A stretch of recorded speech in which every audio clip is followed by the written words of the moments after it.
Good morning. Today is February 8th, 2024. And we're starting out with a commentary. Moses rebuked by Miriam. While the Israelites are encamped at Hazeroth, it appears that Moses has married a Cushite woman, perhaps a dark-skinned offspring of the Hamites. Whether Moses' first wife Zipporah has died, or whether this is a second wife is not given, but Moses' sister Miriam, who had saved Moses in the river back in Egypt, and has since become an influential prophetess among the Israelites, is clearly upset by Moses' choice of a spouse.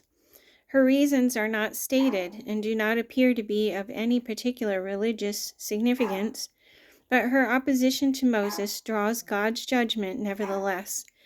Aaron, once again, seems to demonstrate a certain weakness of character in going along with his sister, somewhat as he had done with the Israelites in making the golden calf.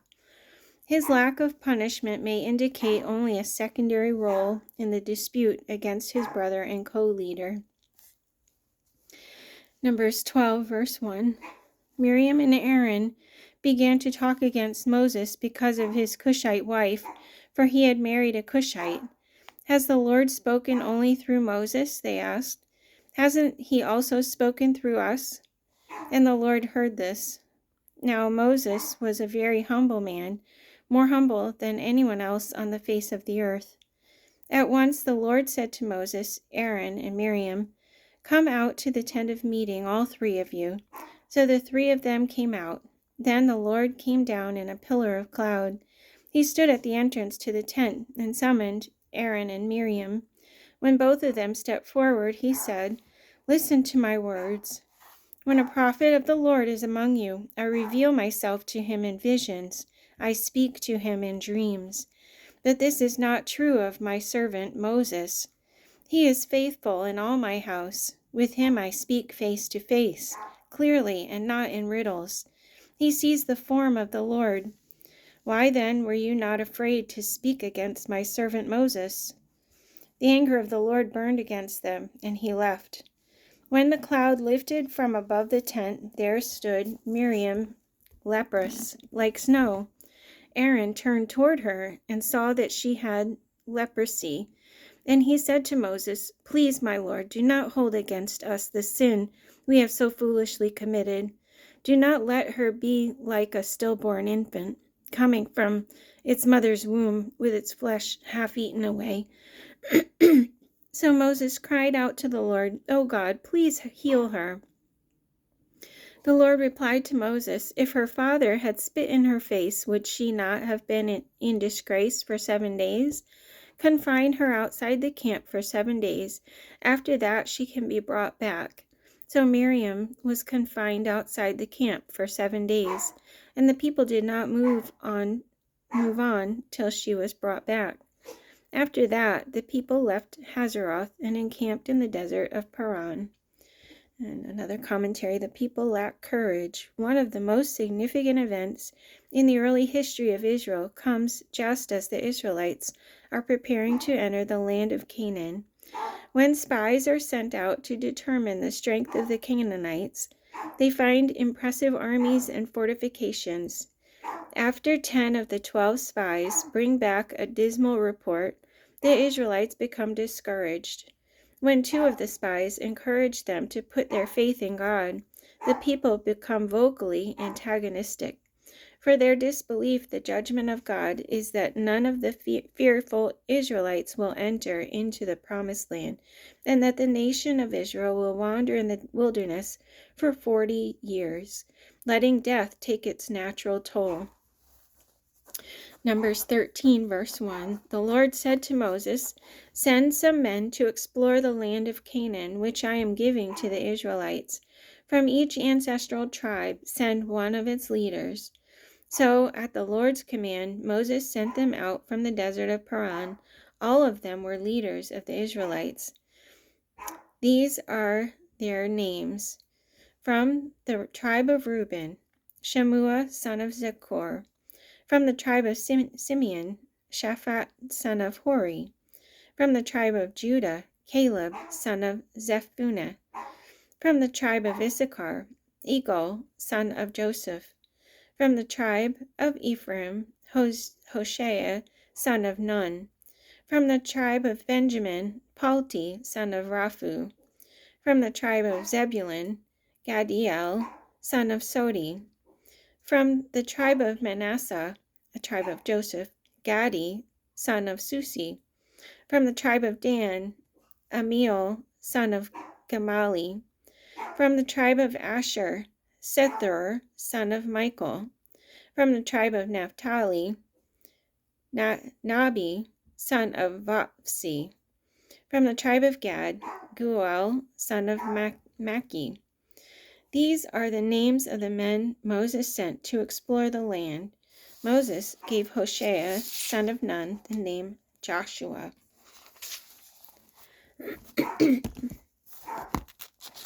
Skip the page. Maybe not. Oh, yeah. Okay. When Moses sent them to explore Canaan, he said, "Go up through the Negev and on into the hill country. See what the land is like, and whether the people who live there are strong or weak, few or many. What kind of land do they live in? Is it good or bad? What kind of towns do they live in? Are they unwalled or fortified? How is the soil? Is it fertile or poor? Are there trees on it or not? Do your best to bring back some of the fruit of the land."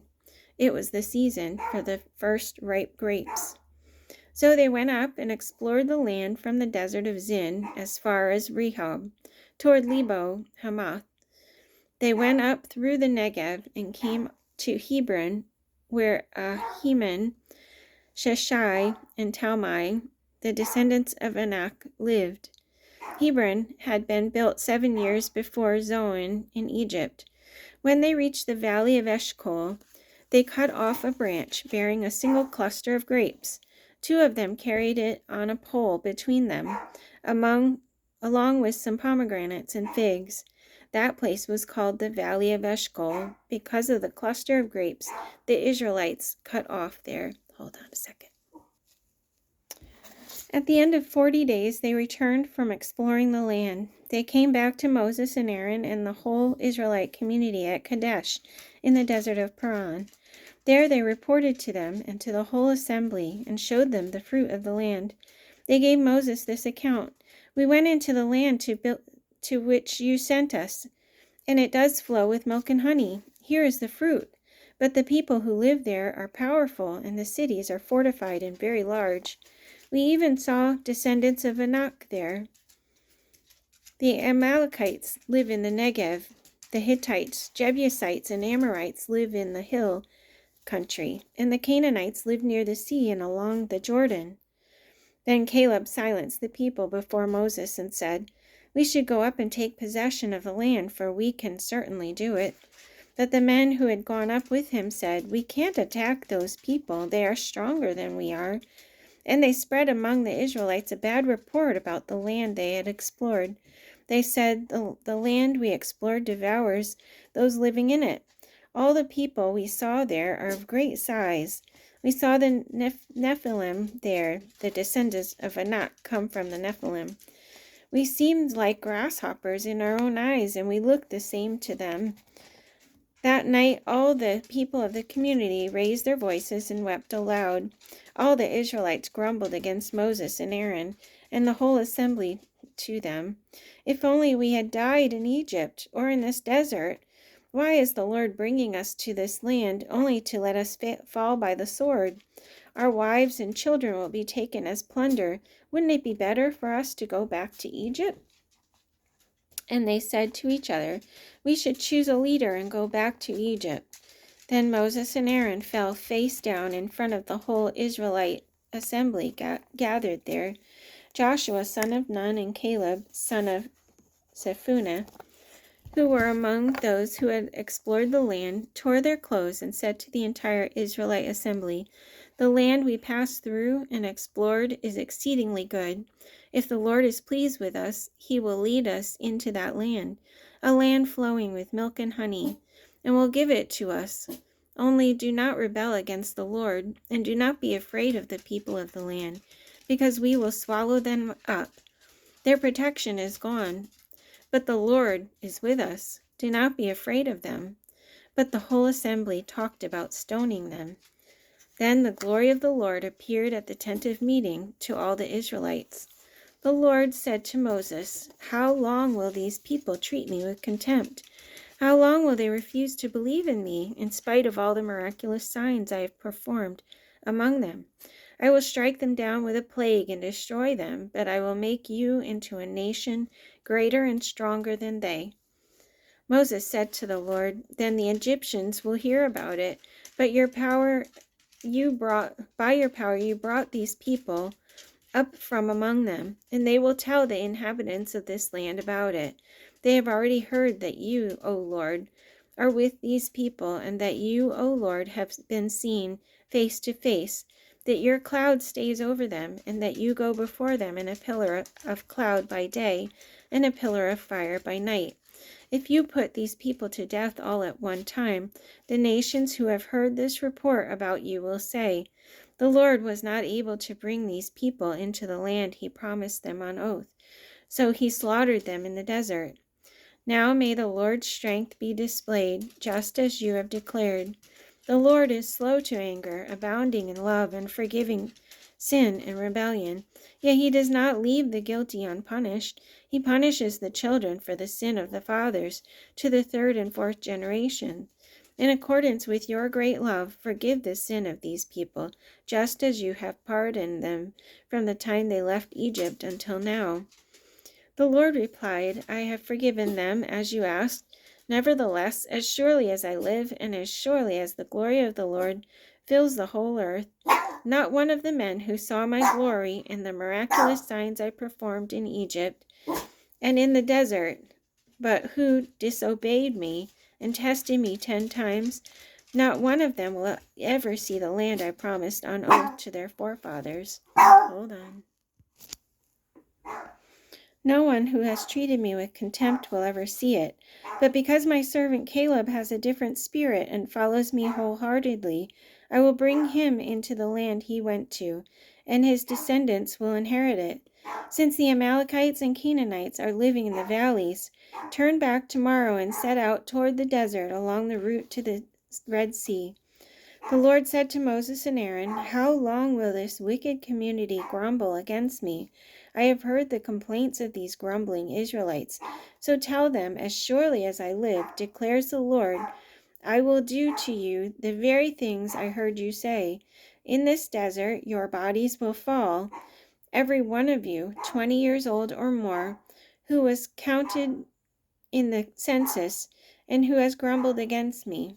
Not one of you will enter the land I swore with uplifted hand to make your home, except Caleb, son of Jephunneh, and Joshua, son of Nun.